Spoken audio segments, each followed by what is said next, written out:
ሰው ምን አስተማረኝ መሰላችሁ?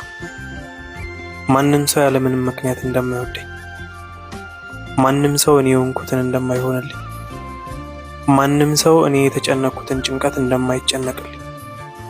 በጣም የጸጸተኝን ደግሞ ልንገራችሁ። እስከዛሬ ያለ ምንም ምክንያት የሚወደኝን አለማወቄ፣ የሆንኩትንና ያለሁበትን ጭንቀት ለማን መናገር እንደነበረብኝ መርሳቴ።